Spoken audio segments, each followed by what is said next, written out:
Hello students, I am Himanshu, your tutor. Today we are going to discuss Social Science 7th class. Here we study the first chapter of history, first portion of this book, when, where and how. Here you can see the book together with publication Evolution, We and the World, Social Science. We are discussing about this book completely in this series. Let's start the first chapter. Before starting chapter, we can see the some key aspects written here in this chapter. What are these? इस chapter के अंदर जो जो हम चीजें पढ़ने वाले हैं बेटा आगे वो सारी की सारी इन की एस्पेक्ट्स में बताई गई हैं। यानी इस चैप्टर में हम क्या क्या चीजें डिस्कस करेंगे। सबसे पहले देखिए आप जैसे डिवीजन ऑफ हिस्ट्री यानी division of period in history. हमारा हिस्ट्री इतिहास का जो समय है जिसको हम अलग अलग भागों में बांटते हैं जैसे एंशियंट, मिडाइवल एंड मॉडर्न। तो ये जो डिवीजन किया गया है ये किस प्रकार से वो हम इसके अंदर देखेंगे। सेकंड हमारा है source of information literary and archaeological यानी ये सोर्सेज जहां से हम जानकारियां यानी इतिहास के बारे में जानकारी हमें कहां से मिलती है। ये जानकारियां हमें लिटरेरी रूप में हो सकती हैं, लिटरेचर के रूप में यानी कोई बुक हो सकती है लिखी हुई, या फिर कोई प्रिंट मीडिया हो सकता है, या कोई न्यूज़पेपर हो सकता है, कोई और डॉक्यूमेंट्स हो सकता है गवर्नमेंट का। ठीक है, ये सारे उस समय के जो लिखित कागजात हैं, लिखित जो कार्यवाही जो होती थी, या फिर कोई किताबें जो लिखी गई वो सब आपका लिटरेचर में आता है लिखित रूप में। इसके अलावा हमारे पास है आर्कियोलॉजिकल। आर्कियोलॉजिकल्स में हमारे पास आते हैं क्वाइंस, स्कल्पचर्स, फोर्ट्स यानी किले वगैरह जो होते हैं, जो पुराने जो मकान बने हुए हैं, किले बने हैं, बड़ी बड़ी इमारतें जो बनी है, या फिर मूर्तियां वगैरह जो पुराने समय में बनी गई वो। इसके अलावा कुछ क्वाइंस भी हमें कई बार मिल जाते हैं जिन पे कुछ राजाओं की फोटो या फिर कुछ लिखा रहता है उस समय या उस राजा के बारे में। इसके अलावा क्या कि different name use to describe the Indian subcontinent, अलग अलग नाम जो यूज किए गए डिस्क्राइब द इंडियन सबकॉन्टिनेंट यानी भारतीय महाद्वीप को। ये जो भारतीय उपमहाद्वीप है इसको किन किन नामों से जाना गया उसके बारे में हम यहाँ देखें। मिडाइवल पीरियड इन इंडिया और भारत का मिडाइवल पीरियड किस प्रकार का रहा है, क्या क्या उसमें है वो भी हम यहाँ पे स्टडी करेंगे। लास्ट हमारे पास है influence of geography on Indian history यानी भारतीय इतिहास की अंदर ज्योग्राफी हमारी जो देश की है उसका क्या प्रभाव रहा है वो भी हम इसके अंदर देखेंगे। तो फर्स्ट जो हमारा पैराग्राफ है यहाँ पे देखिए emergence of a new era, इसको हम डिस्कस करते हैं। देखो emergence of a new era यानी नए युग की शुरुआत हमारी कैसे होती है, कहाँ पे होती है। Medieval period in India, medieval period in India कहां से कहां तक है आपका, from 700 AD to about 750 AD यानी 700 एडी से लेकर 1750 एडी तक जो समय है हमारा वो मिडाइवल पीरियड में काउंट होता है। इसको हमने मिडाइवल पीरियड का नाम दिया है हिस्ट्री के अंदर। इसको आगे जाकर हमने दो हिस्सों में डिवाइड कर लिया है, डिवाइडेड इनटू टू फेजेस। क्यों? क्योंकि हमें जो ये टाइम पीरियड डिवाइड करने का सबसे बड़ा रीजन जो होता है बेटा ये है कि हम इतिहास का जो स्टडी करते हैं उसको थोड़ा इजिली टाइम टू टाइम, साल के साल या फिर एक सेंचुरी के अकॉर्डिंग उसको हम स्टडी कर सकें। ओके, तो फर्स्ट फेज जो इसका है उसको बोलते हैं अर्ली मिडाइवल। ये आपका स्टार्ट होता है 18 टू 13 सेंचुरी, या क्या कह सकते हैं हम 700 एडी टू 1300 एडी। सेकंड जो हमारा है लेटर मिडाइवल, लेटर मिडाइवल हमारा स्टार्ट होता है 13 टू 18 सेंचुरी और इसको हम 1300 एडी टू 1800 एडी भी काउंट कर सकते हैं। ओके, अब देखिए नेक्स्ट क्या है हमारे पास, इन अर्ली मिडाइवल पीरियड्स यानी अर्ली जो मिडाइवल पीरियड्स था हमारा स्टार्टिंग का जो फर्स्ट फेज जो था उसके अंदर क्या था कि कांस्टेंट पावर स्ट्रगल इंडिया के अंदर होता रहता है, यानी लगातार सत्ता पाने के लिए या फिर अपनी ताकत को बढ़ाने के लिए, अपने आप को शक्तिशाली सिद्ध करने के लिए हमेशा लड़ाइयां होती रहती थी। इसके बीच में among the regional kingdoms of north and south India, हमारे north India and south India, आप यहाँ पे देख रहे होंगे हमारे पास इंडिया का मैप है। इस मैप पे अगर यहाँ से एक लाइन लगी रहती है, आपको कई बार नोट किया होगा, ट्रॉपिक ऑफ कैंसर। ठीक है, इस लाइन का अपर जो पोर्शन है वो हमारा नॉर्थ इंडिया में काउंट होता है और लोअर जो पोर्शन रहता है वो हमारा साउथ इंडिया में काउंट होता है। तो कह रहे हैं कि नॉर्थ इंडिया के जो किंगडम्स थे आपके रीजनल किंगडम्स यानी क्षेत्रीय जो राजा रहते हैं, यहाँ के जो लोकल्स जो राजा रजवाड़े या फिर जो सैन्य जो शक्तियां रही हैं वो आपस में लड़ती रहती थी अपने आपको एक दूसरे से ऊपर दिखाने के लिए। और साउथ इंडिया में भी ऐसे ही रहता था, नीचे साउथ इंडिया के अंदर भी ऐसे ही कई सारे राजा थे जो आपस में लड़ते रहते थे अपने आप को शक्तिशाली सिद्ध करने के लिए। Due to this frequently rise and fall of kingdoms, लगातार ये जो लड़ाइयां चलती रही इसकी वजह से क्या हुआ, आपका एक राज्य नया बना, उसके बाद दूसरा राज्य बना, उसके बाद तीसरा राज्य बना, यानी जल्दी जल्दी राज्य उठते थे उसके बाद नष्ट हो जाते थे, उठते थे नष्ट हो जाते थे। ठीक है, फ्रीक्वेंटली राइज एंड फॉल होता था किंगडम्स के अंदर यहाँ पे। ओके, नेक्स्ट देखिए उसके अलावा क्या है कि Turkish invasion of India began from 1000 AD onwards, लगभग 1000 एडी के आसपास हमारे यहाँ पे विदेशियों के आक्रमण भी स्टार्ट हो गए थे बेटा। विदेशी आक्रमण करने वालों में हमारे पास यहाँ पे थे सबसे पहले टर्किश, यानी टर्किश साइड के जो राजा थे उनकी सेनाओं ने सबसे पहले हमारे यहाँ पे आक्रमण किया था 1000 एडी के आसपास, और उसके बाद लगातार विदेशियों के आक्रमण हमारे देश पे होते रहे हैं। They established their kingdom called Delhi Sultanate. उन्होंने भारत के अंदर जो अपना राज्य बनाया, यानी यहाँ के राजाओं को हराकर उन्होंने जो राज्य जीता और वहां पे जब शासन करना स्टार्ट किया, उसको उन्होंने नाम दिया था दिल्ली सल्तनत। ठीक है, दिल्ली सल्तनत का उसे नाम दिया गया। Flourished between 1200 AD to 1526 AD and witnessed the reigns of Turks, Khiljis, Tughlaqs and Lodhis। 1200 से 1526 AD इस टाइम पीरियड के बीच में काफी अलग अलग राजाओं ने यहाँ पे राज किया दिल्ली सल्तनत के ऊपर, जिसके अंदर टर्किश, खलजीज, तुगलक्स एंड लोधीज आपके अलग अलग आए। In 16th century sultans were overthrown by the Mughals. ये कहना कि 16वीं शताब्दी आते आते क्या है कि जो ये सुल्तान थे इनको हटा दिया गया इनकी सत्ता से, और किसका कब्जा हो गया आपका आपका दिल्ली सल्तनत के ऊपर, मुगल्स का। Means arrival of Muslim rulers, यानी मुगल्स मोस्टली आपके क्या थे, ये आपके मुगल रूलर्स थे जो अफगानिस्तान साइड से आए थे हमारे देश में। ठीक है, मुस्लिम रूलर्स यानी मुस्लिम शासकों का समय हमारे यहाँ पे चालू हो गया। एक टर्म हमको हमारे को दी गई है हमारी पुस्तक में यहाँ पे, इंडो इस्लामिक कल्चर। ये इंडो इस्लामिक कल्चर क्या है इसके बारे में हम देखेंगे। देखो, इंडो इस्लामिक कल्चर क्या है, यानी वो कल्चर जो हमारे देश में इस्लामिक जो लोग आए, जो मुस्लिम रूलर जो है वो अपने साथ लेकर आए, और उसके अंदर हमारे देश का भी कल्चर मिल गया, और एक तरह से आज वो कहलाता है इंडो इस्लामिक कल्चर। उसमें क्या क्या नई चीजें हमने देखी, न्यू लैंग्वेजेज, वो अपने साथ नई भाषाएं लेकर आए, जो कौन कौन सी थी, अरेबिक एंड पर्शियंस, ये न्यू लैंग्वेजेज थी बेटा। नेक्स्ट हमारे पास एक न्यू रिलीजन, एक नया धर्म, यानी एक नए धर्म की भी शुरुआत इंडिया के अंदर, जिसका नाम था इस्लाम। न्यू टाइप ऑफ फूड्स, कुछ नए खाने भी उनके साथ आए। ओके, तो खानों में क्या था, बिरयानी, कोरमा, पुलाव एंड फिरनीज, ये न्यू फूड्स आइटम थे जो वो अपने साथ लेकर आए थे। कुछ कॉस्ट्यूम्स, कॉस्ट्यूम्स में क्या था, चूड़ीदार कुर्ता पजामा एंड शेरवानी, ये कॉस्ट्यूम्स वो अपने साथ लाए। कहने का मतलब जब भी कोई बाहर से हमारे देश में आता था तो अपने साथ वो अपनी आदतें, अपना रहन सहन, उसका पहनावा, खाना वो लेकर आता था। अगर उन शासकों उसकी सेना को अवेलेबल नहीं होता तो वो यहीं पे अपना स्टार्ट करते। जैसे हमारे यहाँ के लोकल लोग थे वो उस चीज को नहीं जानते थे, और हम भी धीरे धीरे उन चीज को जानने की कोशिश करते थे और उस कल्चर को अपने साथ जो उसमें समा लेते थे। ठीक है, तो इस तरह से यानी हमारा और उनका कल्चर दोनों मिक्स हो जाता है, उसी को हमने नाम दिया इंडो इस्लामिक कल्चर। नेक्स्ट देखिए, यानी ये हमारे पास एशिया का मैप है बेटा, इसके अंदर हम देखेंगे ये टर्की, यहाँ पे आपका क्या है, टर्की। देखो इस साइड में जहाँ पे कर्सर मूव हो रहा है ये आपका क्या है, टर्की देश पड़ता है। यानी इस एरिया में टर्किश लोगों का शासन रहता था, और यहाँ से ये टर्किश होते हुए आपके वेस्टर्न एशिया से ईरान, अफगानिस्तान, पाकिस्तान से इन्होंने यहाँ दिल्ली आकर अपना शासन स्थापित किया, और इस एरिया में पूरा इनका राज चला काफी सालों तक।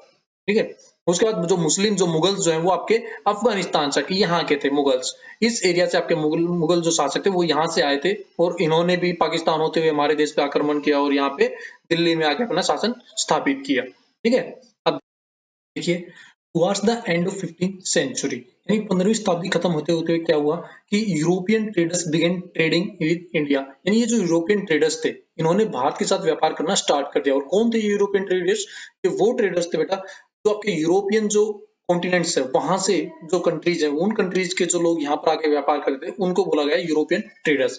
कौन कौन देश में, देखो सबसे पहले हमारे देश में जो आते वो थे Portuguese, second English, third Dutch and fourth is French. Okay, by the mid 18th century English started the process of conquering and the colonizing India। यानी 15वीं शताब्दी में इन्होंने यहाँ पे व्यापार करना स्टार्ट किया, और कुछ सालों तक ये व्यापार करते रहे, और अड़ोसी पड़ोसी जो राजा थे इनके साथ में थे, या और जो कॉम्पिटिटर्स थे डच, फ्रेंच, पुर्तगीज, जो इनके अड़ोस पड़ोस में रहकर काम करते थे, उन सबके साथ हल्की चिटपुट इनकी लड़ाइयां होती रही। ओके, लेकिन क्या हुआ कि by the mid 18th century, मध्य 18वीं शताब्दी आते आते इंग्लिश जो started the process of conquering and colonising India, इन्होंने भारतीय क्षेत्र को जीतना स्टार्ट किया और उनकी कॉलोनी बनाना स्टार्ट कर दिया। They expel the other European trading powers from most of the regions. बाकी जो यूरोपियन पावर्स थी, पुर्तगीज, डच, फ्रेंच, इन सबको इन्होंने यहाँ से हरा के बाहर कर दिया अपने क्षेत्र से, और अपना सारे जो इलाके थे उनको कॉन्कर करके कोलोनाइजिंग स्टार्ट कर दिया। ओके, इसके बाद हमारे पास एक की क्वेश्चन यहाँ पे आता है, what lead to the growth of Indo Islamic culture in India.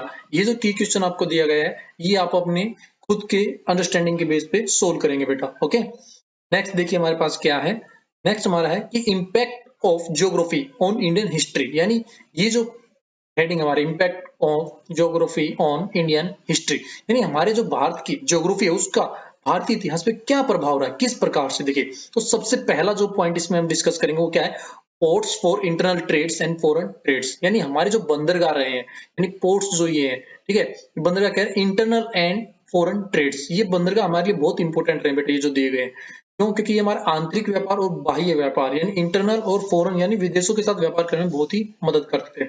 तो कौन कौन से मिडाइवल टाइम में हमारे पास इंपॉर्टेंट पोर्ट थे? फर्स्ट हमारे पास बॉम्बे, जो गुजरात के अंदर पड़ता है। सेकंड सूरत, थर्ड हमारा कोचीन, और फोर्थ और सबसे इंपॉर्टेंट हमारा क्या है?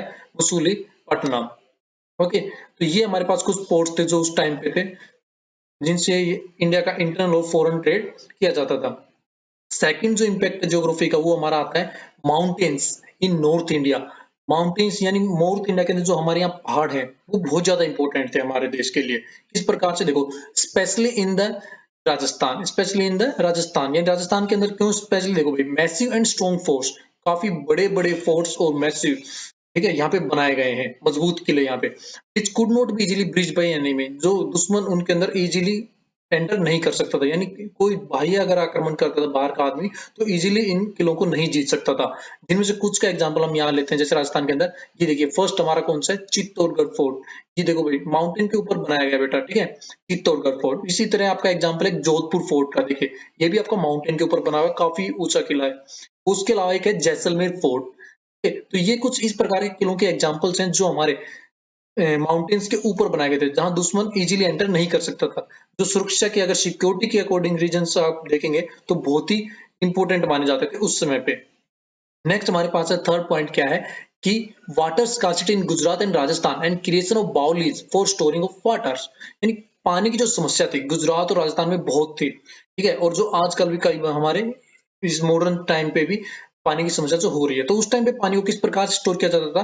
क्रिएशन ऑफ बाउलीज, बाउलीज बोला जाता था बेटा किन चीज को? ये जो आप फोटो देख रहे हैं, ये देखिए, ये और ये जो सीढ़ीदार कुएं बना रखे हैं, सीढ़ियां बनी हुई हैं, ठीक है, काफी सारी सीढ़ियों के बीच में और पानी भरा हुआ, आपका इधर भी देखिए महल के बीच में सीढ़ियां बनी हुई है और आपका पानी भरा हुआ, तो इनको बोला जाता है बाउलीज। बाउलीज का इनको नाम दिया गया। ओके, इनमें आपका पूरा पानी स्टोर किया जाता है उस टाइम पे। फोर्थ क्या है? Wars to control territory between the rivers Ganga and Yamuna, Godavari and Tungabhadra.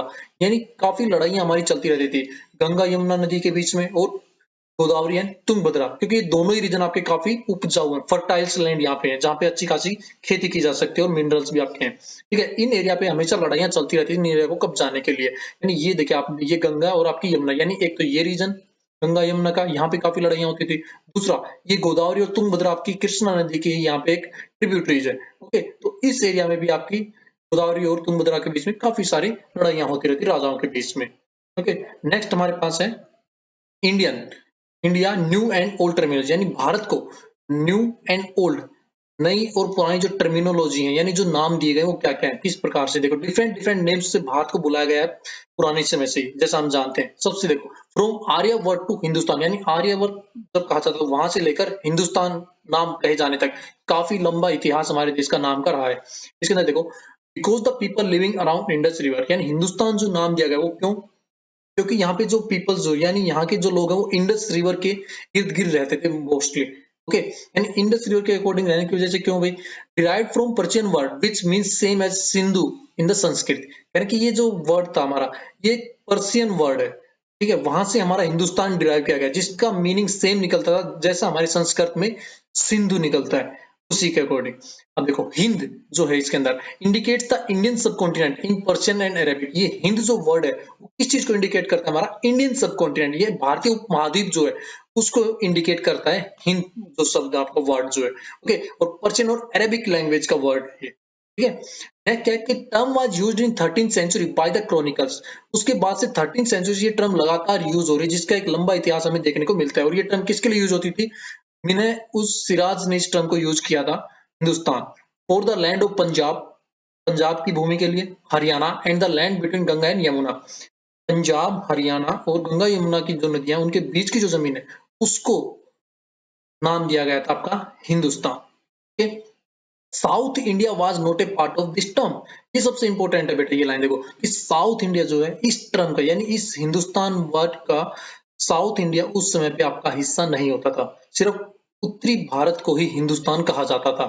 ठीक है, इसके अलावा देखो, in Baburnama this term used to describe geography, fauna and culture of Indian subcontinent. Baburnama जो पुस्तक है जो बाबर द्वारा लिखी गई है, उसके अंदर भी इस टर्म का यूज किया गया हिंदुस्तान। और किस लिए यूज किया गया? इंडिया की जो ज्योग्राफी है, फाउना है यहाँ पे, ठीक है, कल्चर है, उस चीज को शो करने के लिए इस टर्म का यूज किया गया है। India also known as Bharatvarsham, Sanskrit के अंदर लिटरेचर में भारत के नाम से ही इंडिया को जाना जाता है, यानी संस्कृत लिटरेचर में आप देखेंगे तो इंडिया को भारत पुकारा गया है और भारत वर्षम के नाम से ही भारत को, इंडिया को जाना जाता है। ओके बेटा, नेक्स्ट देखते हैं सोर्सेज ऑफ इंफॉर्मेशन, यानी जो सोर्सेज की हम बात करते हैं वो सोर्सेज ऑफ इंफॉर्मेशन क्या है, जहां से हमको हमारी जो हिस्ट्री है उसके बारे में नॉलेज मिलती है। ठीक है, where we get this knowledge. Okay, the sources, sources क्या है, हिस्टोरिकल सोर्सेज होते हैं जहां से हिस्ट्री के बारे में नॉलेज मिलती है, ये हिस्टोरिकल सोर्सेज है। इनको टू कैटेगरीज में डिवाइड करते हैं, लिटरेरी एंड आर्कियोलॉजिकल। लिटरेरी में हमने बताया था आपके लिटरेचर्स रहते हैं कुछ किस प्रकार के, कुछ तो इंडिजिनियस लिटरेचर्स हैं, दूसरे क्या है कि by the Indians and foreign accounts, कुछ इंडियंस के द्वारा लिखे गए और कुछ आपके क्या है फॉरेन अकाउंट्स हैं, यानी विदेशियों द्वारा लिखे गए हैं। और इधर आपका आर्कियोलॉजिकल्स है। देखो इन सबके अलावा क्या, apart from these we have coins, inscriptions and architecture, ये आपके आर्कियोलॉजिकल्स में आ जाते हैं, coins, inscriptions and architectures. Next क्या है हमारे पास, manuscripts were copied by hand by scribes, यानी मैन्युस्क्रिप्ट्स जो होती हैं, जो चीजें लिखी गई हैं उनको क्या कि हाथ के द्वारा कॉपी किया जाता है पुराने समय में, यानी फोटो कॉपी मशीन जैसी कोई सुविधा पहले नहीं होती थी, उनको हाथ से कॉपी किया जाता था। और जो कॉपी करने वाले उनको क्या बोला जाता था, स्क्राइब्स। ये क्या होता था कि इनकी कॉपी करते समय कुछ वर्ड्स चेंज हो जाते थे, यानी बनावट अच्छे से नहीं समझ के थोड़ा सा चेंज हो जाने की वजह से उसका अलग मीनिंग निकलता था, यानी वर्ड्स और सेंटेंस चेंज हो जाने की वजह से। ध्यान देना कि मैन्युस्क्रिप्ट जब कॉपी की जाती थी हैंड से तो कुछ वर्ड्स और सेंटेंसेस चेंज हो जाते थे, जिसकी वजह से उनका मीनिंग भी चेंज हो जाता था बेटा। और ओरिजिनल जो मैन्युस्क्रिप्ट थी उसके अकॉर्डिंग इनका मीनिंग अलग निकलता था। ओके, ये सबसे बड़ी बात थी। इसके बाद देखो लिटरेरी सोर्स, सबसे पहले हम देखते हैं इसमें क्या है। लिटरेरी सोर्सेज यानी लिटरेचर जो लिखा गया, जो पुस्तकें जो लिखी गई हैं, या इसके अलावा कोई और जो लिखित सामग्री आपकी मिलती है, ओके, डॉक्यूमेंट्स वगैरह, उसमें क्या क्या है। सबसे पहले हम देखेंगे लिटरेरी सोर्सेज में होती है बायोग्राफीज ऑफ मिडाइवल पीरियड, यानी इस टाइम पे बायोग्राफीज, बायोग्राफीज क्या होती है, ये वो पुस्तक होती है जो आदमी अपनी बारे में खुद लिखता है, यानी बायोग्राफी, यानी मैं अपने बारे में अगर कोई पुस्तक लिखना चाहूँ कि मैं, मेरा जन्म यहाँ से हुआ, उसके बाद मैंने जिंदगी में ये पढ़ाई की या आगे ये काम किया है, उसके बारे में अगर मैं कोई पुस्तक लिखूं तो वो जो पूरी पुस्तक बनेगी उसको बायोग्राफी का नाम दिया जाएगा। ठीक है, तो यानी बायोग्राफी जो होती है वो आदमी स्वयं लिखता है अपने बारे में। तो इन्हीं बायोग्राफीज में कुछ फेमस जो है हमारे पास है बाबरनामा, ये देखो ये बाबरनामा, यानी बाबर द्वारा खुद लिखी गई थी बाबरनामा के नाम से। ठीक है, जहांगीरनामा, जहांगीरनामा जो है आपकी किसने लिखी थी, जहांगीर ने। तो ये मुगल सम्राट थे जिन्होंने अपने बारे में कुछ बायोग्राफीज लिखी थी। इसके अलावा नेक्स्ट देखिए अकाउंट्स ऑफ कोर्ट हिस्टोरियंस, यानी उस समय का जो राज दरबार होता था, यानी राजा का जो दरबार होता था उसके अंदर भी कुछ हिस्टोरियंस रहते थे, यानी जो राजा के दरबार में जो चीजें चलती थी, उसके राज्य में जो चीजें होती थी उनको लिखा जाता था उन हिस्टोरियंस के द्वारा। इतिहासकार कुछ रहते थे, इनमें से कुछ प्रसिद्ध हैं जो काफी फेमस हुए हैं, जैसे अबुल फजल। अबुल फजल ने दो पुस्तकें लिखी जो हम मोस्टली जहां से जानकारी मिलती है मुगल सम्राट के बारे में। एक है अकबरनामा, दूसरा है आइन ए अकबरी। ओके, तो ये जो पुस्तकें हैं अकबरनामा और आइन ए अकबरी अबुल फजल द्वारा लिखी गई है बेटा। ये आपका है फिरोज शाही, यानी तारीख ए फिरोज शाही, ये आपकी जियाउद्दीन बर्नी द्वारा लिखी गई है। तारीख ए फिरोज शाही ये जियाउद्दीन बर्नी ने लिखी है। ये क्या है कि कुछ अकाउंट्स हैं, ये वो पुस्तकें हैं जो उस समय के जो दरबार में जो इतिहासकार रहते थे उनके द्वारा लिखी गई है। नेक्स्ट क्या है देखो लिटरेरी सोर्स के अंदर accounts by scholars in which they live and called court chronicles, यानी कुछ स्कॉलर्स ऐसे रहते थे, कुछ ऐसे भी थे जो उस राज्य में रहते थे, स्कॉलर्स जिनको कहा जाता था, जो ये काम करते पढ़ने लिखने का। ठीक है, तो वो जो उस राज्य में उन्होंने भी उस राज्य के बारे में पूरा विस्तार से वर्णन किया है बेटा। जैसे क्या है कि सबसे पहले कलहन, कलहन की कौन सी, राज तरंगिनी, रजत तरंगिनी के नाम से जो है, ठीक है, जिसको राज तरंगिनी भी बोलते हैं कुछ हिंदी में कुछ लोग, तो रजत, ये जो आपकी रजत तरंगिनी है, ये जो पुस्तक है इसमें कश्मीर का पूरा इतिहास बताया गया है, कश्मीर के राजाओं के बारे में इसमें लिखा गया जो कलहन द्वारा लिखी गई है। इसी तरह से एक हमारे पास है पृथ्वीराज रासो। पृथ्वीराज रासो में क्या है, चंद्र बरदाई जो थे उस समय के स्कॉलर्स, उन्होंने लिखी थी पृथ्वीराज रासो, जिसमें पृथ्वीराज चौहान के बारे में बताया गया है। ओके, इसी तरह कुछ लिटरेरी सोर्सेज और हैं, देखो रिलीजियस लिटरेचर। रिलीजियस लिटरेचर क्या होता है, जैसे धार्मिक जो पुस्तकें होती हैं, ठीक है, जो धर्म के हिसाब से काफी मायने रखते हैं किसी भी धर्म के लिए, जैसे हमारे यहाँ पे रामायण, महाभारत, गीता, तो जैसे दूसरे जो इस्लामिक में कुरान वगैरह होती हैं, ठीक है, और आपका बाइबल है, ओके, गुरु ग्रंथ साहिब है। तो ये जो क्या है, ये हर धर्म के आपकी क्या है बेटा, अलग अलग धार्मिक पुस्तकें हैं जिनको उस धर्म में सबसे ज्यादा मान्यता दी जाती है, ये रिलीजियस लिटरेचर कहलाता है। इस रिलीजियस लिटरेचर में वहां के शासन, राजाओं के बारे में, वहां के लोगों के बारे में काफी सारी जानकारी हमें इससे मिलती है। तो जैसे हमारे क्या है रामायण, महाभारत, ये सब रिलीजियस लिटरेचर हैं। इसके अलावा क्या आर्काइवल रिकॉर्ड्स, आर्काइवल रिकॉर्ड्स क्या होते हैं? कुछ गवर्नमेंट्स के डॉक्यूमेंट्स होते हैं बेटा। यानी सरकार जो कागजी कार्रवाई दिन में करती है, यानी जो ऑर्डर्स निकालती है, जो कानून बनाए जाते हैं, तो उस समय राजाओं द्वारा भी कुछ काम किए जाते होंगे जिनको लिखा जाता था या फिर दूसरे राजाओं के साथ पत्राचार किया जाता था, पत्र भेजे जाते थे, संदेश भेजे जाते थे, वो सारे आपके गवर्नमेंट डॉक्यूमेंट्स कहलाते हैं। रॉयल ऑर्डर्स, शाही फरमान जो कि जारी किए जाते थे, ठीक है? जो राजा द्वारा आदेश दिए जाते थे, वो ट्रीटीज, संधि, जो समझौता जो होता था एक दूसरे राजा के बीच में, वो कोर्ट ऑर्डर्स, राज्य दरबार के अंदर जो ऑर्डर्स दिए जाते हैं वो सभी, और फरमान, ये सभी आपके आर्काइवल रिकॉर्ड्स, इन सबको लिखकर रखा जाता था एक रिकॉर्ड रूम के अंदर। ओके, ये आर्काइवल रिकॉर्ड्स कहलाते हैं। इसके अलावा कुछ अदर राइटिंग्स है इंडियन राइटर्स की, यानी कुछ और भी राइटिंग्स है हमारे पास, जो कुछ अलग से इंडियन राइटर जो है, भारतीय जो लेखक उन्होंने लिखा है। यहाँ पे जब हम बात करते हैं तो सबसे पहले क्या आता है कि तवाकत ई फिरोज शाही, ये आपका महनाज उस सिराज, उनकी दो पुस्तक है, तबाकत ई नसीरी, ये वाली, ठीक है। सेकंड हमारे पास है शाहनामा। शाहनामा आपका किसका है? देखिए, फिरदौसी एक लेखक रहे हैं, उनकी पुस्तक है शाहनामा। और ये जो आपकी है शाहजहानामा, इनायत खान द्वारा लिखी गई है शाहजहानामा। तो ये कुछ अलग से पुस्तकें जिनसे भी हमें काफी सारी इतिहास के बारे में जानकारी मिलती है। तो ये सबके सब आपके क्या है बेटा? लिटरेरी सोर्सेज कहलाते हैं। नेक्स्ट देखो हमारे पास क्या है? फॉरेन अकाउंट्स, यानी विदेशियों द्वारा लिखी गई चीजें क्या है?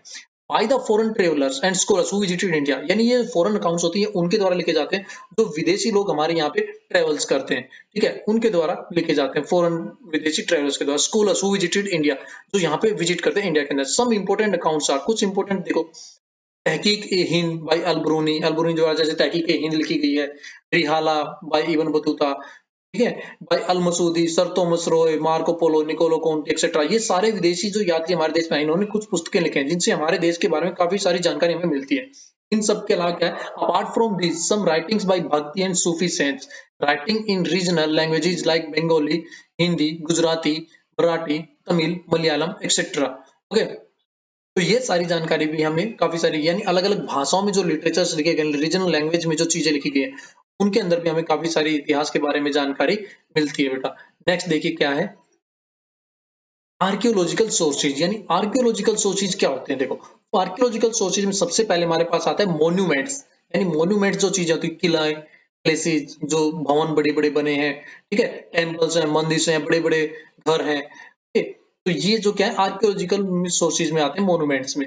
देखो क्या होता है कि give us information about the architectural skills, ये हमें इंफॉर्मेशन देते हैं किस चीज के बारे में? जो आर्किटेक्चरल स्किल्स होती है उसके बारे में। स्टोन कटिंग आर्ट, पत्थर काटने की जो कला होती है उसके बारे में बेटा।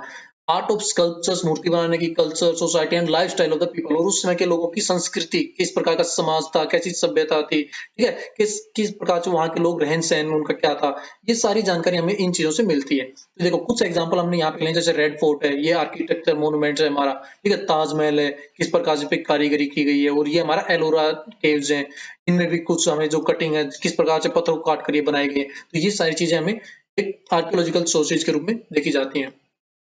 इसके अलावा देखो आर्कियोलॉजिकल सोर्स में क्या है? सेकंड क्वाइंस आते हैं।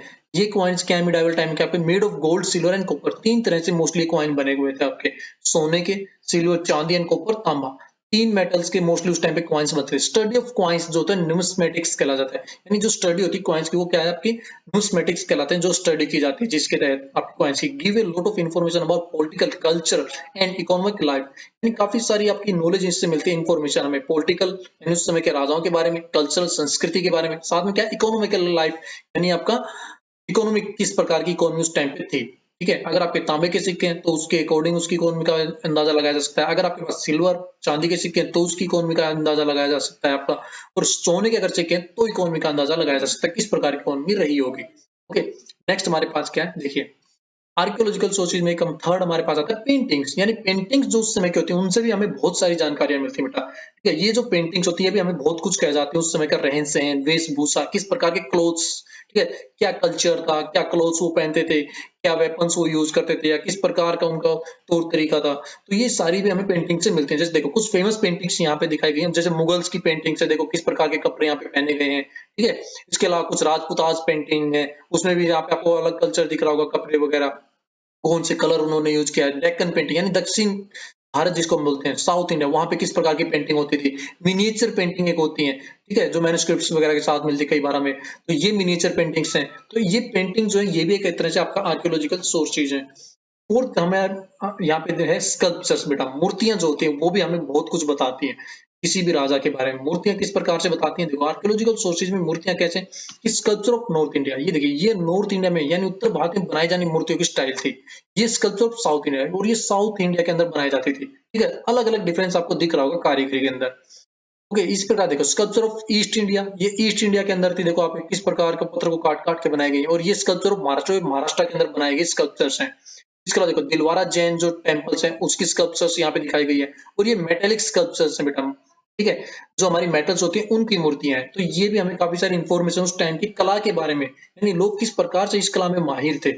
ओके, तो इस सब की नॉलेज भी हमें आर्कियोलॉजिकल सोर्सेज में मिलती है। इसके अलावा देखो क्या है कि इंस्क्रिप्शंस, आर्कियोलॉजिकल सोर्सेज में एक सबसे बड़ा रोल होता है बेटा इंस्क्रिप्शंस का। इंस्क्रिप्शंस में क्या होता है, ये जो लिखित सामग्री आपको मिलती है, ये देखो लकड़ी के ब्लॉक्स पे, पत्तों के ऊपर, या फिर कहीं पे मेटल के टुकड़े के ऊपर आपकी लिखी रहती है, कहीं पे देखो पत्थर के ऊपर खुदाई रहती है। ये सब का आपके किस में आते हैं, इन इंस्क्रिप्शंस के अंदर आते हैं बेटा, इंस्क्रिप्शंस। ठीक है, ये भी हमें काफी सारी इंफॉर्मेशन दिए जाते हैं, यानी इनके अंदर भी काफी सारी चीजें आपकी बताई रहती है उस समय के राजाओं के बारे में।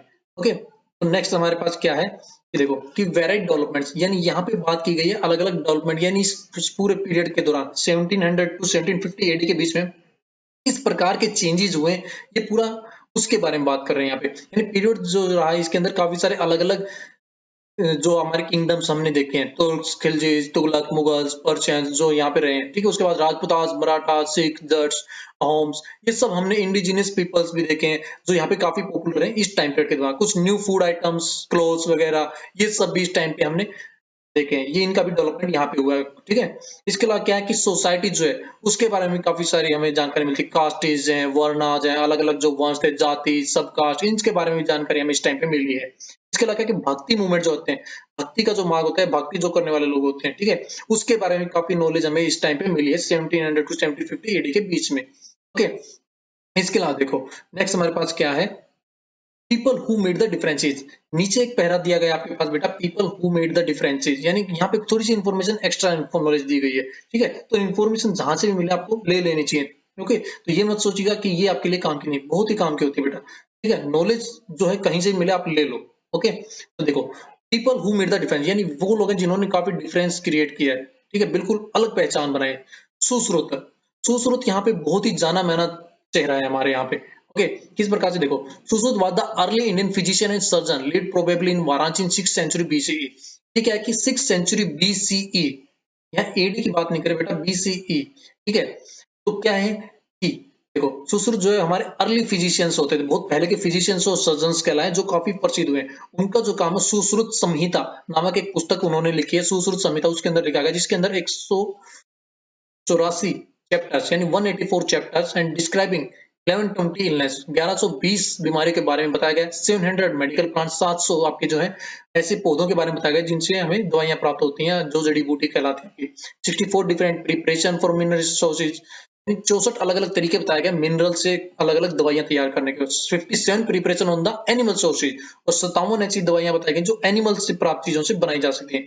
ये जो बुक है काफी ऑथेंटिक नॉलेज रखती है various disease its came along the plants animals and their derivatives helpful in the regaining health, जो क्या है कि आपके प्लांट्स एनिमल्स और अलग जो डेरिवेटिव्स है उनके साथ जो होती है। ठीक है, इन अलग अलग सोर्सों के साथ जो बीमारियां आती हैं और जो ट्रीटमेंट हम कर सकते हैं उसके बारे में काफी नॉलेज इसके अंदर दी गई है बेटा। और क्या है कि ये काफी हेल्प करती है रीगेनिंग हेल्थ, हमारी जो हेल्थ है उसको रीगेनिंग करने में काफी हेल्पफुल रही है पुस्तक। Sushruta is said to have conducted successful eye surgery to reserve contractor and he was one of the earliest known surgeon of ancient India। कह रहे हैं कि सुश्रुत जो उन्होंने आई की आपकी सर्जरी वो सबसे सक्सेसफुल की थी, और इसके अलावा क्या है कि one of the earliest known surgeon of ancient India, और एंशिएंट इंडिया के वो आपके बेस्ट सर्जन माने गए हैं पुराने समय के। ठीक है बेटा, और इसके अलावा हमारे पास इस चैप्टर में बढ़ते हैं कुछ इंपोर्टेंट टर्म्स, यानी यहाँ पे आपको कुछ इंपोर्टेंट टर्म्स दी गई हैं जो आप अपनी बुक में देख लेंगे। ओके, यानी manuscripts, chronicles, linguistics, epigraphy, medieval period, तहकीक हिंद, ये आपको अपनी पुस्तक में देखेंगे। तो ये इंपोर्टेंट टर्म्स यानी जो फर्स्ट टाइम आपकी स्टैंडर्ड्स में यूज हो रही है, तो ये भी बहुत इंपॉर्टेंट होती हैं आपको नॉलेज के लिए बेटा, तो ये आप यहाँ से देख लेंगे। ओके, तो इसी के साथ हमारा चैप्टर यहाँ पे समाप्त होता है। Okay, thank you and have a nice day.